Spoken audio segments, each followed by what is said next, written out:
Muraho neza, mbanje kubasuza mbifuriza amahoro y'Imana, imigisha ituruka ku Mana ibagereho.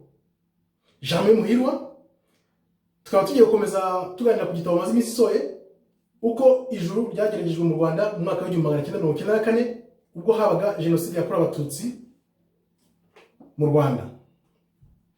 Uyu munsi rero tukaba tugiye kwibanda ku ntego y'iki gitabo. Iki gitabo intego yacyo ni ugusubiza amaso inyuma, waba umutu, waba umututsi, waba umunyarwanda aho uherereye hose, ugasubiza amaso inyuma ku byabaye, ukibaza impamvu n'uburyo abantu batsinzwe igeragezwa ry'ijuru mu Rwanda.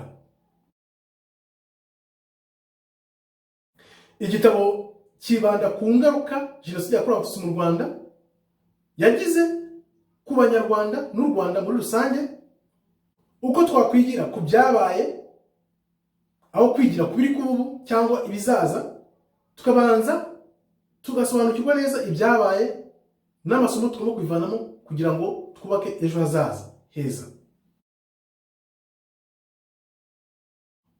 Muri iki gitabo kandi turibaza uko twaba ibisubizo by'ejo hazaza. Ese ni gute twaba ibisubizo by'ejo hazaza tudakozwa ejo hashize? Ibyo ni ibibazo tugomba kwibaza, tukareba tuti kugira ngo tube ibisubizo by'ejo hazaza tugomba kuba dufite ibisubizo by'ejo hashize, tunabyumva neza kugira ngo hato bitazongera. Nkuko nabivuze neza, igitabo gisubira inyuma mu myaka y'1800 uko ibintu byagiye bizamuka kugera kuri za 59, 63, 67, za 70, 80 kugeza tugeze muri 94. Ngibyo rero igitabo kizibandaho kugira ngo tumenye neza ibyabaye n'icyabiteye hato bitazongera, bityo twishakamo ibisubizo by'ejo n'ejo bundi hazaza. Murakoze, Imana ikomeze ibarinde.